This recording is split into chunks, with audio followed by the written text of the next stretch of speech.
hello guys जय हिंद সকলোকে তো যোৱাকালি মোৰ বন্ধুৱে এনে এটা কাম কৰিলে মই নিজে সেলুট দিব বাধ্য হৈছো তাক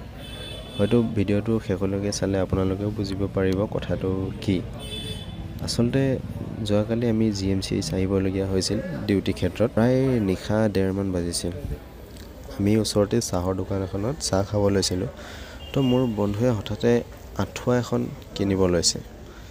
মই ভাবিছো আঠুৱাখন সি নিজৰ বাবে লৈছে কিন্তু চাহ খাই ভিতৰলৈ আহি অলপ আগত গৈ আমি মানে দেখা পাইছো হি একচুয়ালি আঠুৱাখন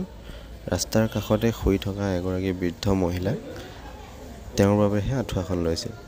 তো কথাটো গম পোৱাৰ পাছত সঁচাকৈ আবেগিক হলো তাৰ চিন্তাধাৰাটো দেখি খুব ভাল লাগিলে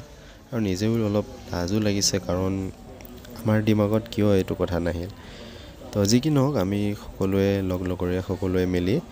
মহিলাগৰাকীক আঠুৱাখন ভালদৰে লগাই দিলো আৰু আঠুৱাখন লগাৰ পাছতে দেখিছো সঁচাকৈ মহিলাগৰাকী বহুত ধুনীয়াকৈ টোপনি গল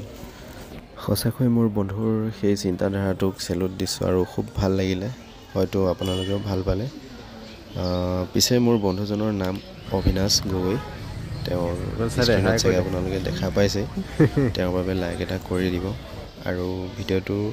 কেনে পালে কমেন্ট এটা কৰিব সৰুকে হলেও এটা উপকাৰ কৰি খুব ভাল লাগিলে আজিহে ডিউটি কৰি মানে প্ৰপাৰ ডিউটি কৰা যেন অনুভৱ হ'ল তো আপোনালোকৰ আগতো শ্বেয়াৰ কৰিলো কেনে পালে নিশ্চয় কমেন্ট কৰি দিব জয় হিন্দ বাই বাই গাইস